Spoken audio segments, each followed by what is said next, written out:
L'iPhone 17 est à peine sorti qu'il se fait complètement dépasser en photo par ce Huawei. Ils sont en train de me prendre en photo, on va voir le résultat. Je vais poser avec ce truc, on va voir ce que ça donne. Alors la première photo, prise au capteur x4. Regardez la différence de piqué et surtout de bokeh. Le Huawei a un bokeh bien plus élevé, mais surtout un détourage de la peluche vraiment intéressant, alors que sur l'iPhone, tout paraît plus plat. Et regardez comme c'est brouillon dans la fourrure quand on zoome beaucoup et le petit poil qui dépasse par rapport à chez Huawei.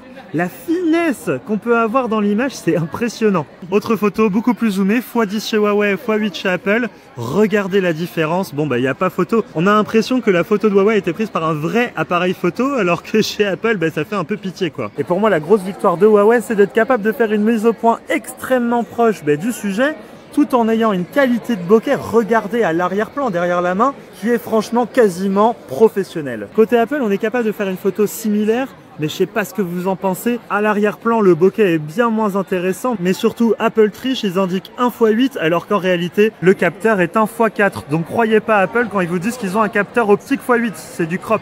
Alors que quand on regarde celui du Huawei, le bloc photo est complètement démentiel à côté, on dirait que l'iPhone est un enfant. Beaucoup critiquaient d'ailleurs la protubérance de l'iPhone, et ici, bah, c'est une autre limonade, hein. Le succès du zoom Huawei, il se retrouve ici. Il y a en fait deux optiques pour un seul grand capteur, ce qui permet d'avoir des photos de qualité professionnelle. Le problème, c'est qu'on peut pas se l'acheter ce smartphone puisqu'il est sorti uniquement en Chine et qu'il est sous HarmonyOS 5, donc impossible d'installer une application du service Google. En tout cas, c'est intéressant de voir qu'Apple prend un vrai retard sur la qualité photo, surtout dû à une gestion de l'intelligence artificielle un peu en retard.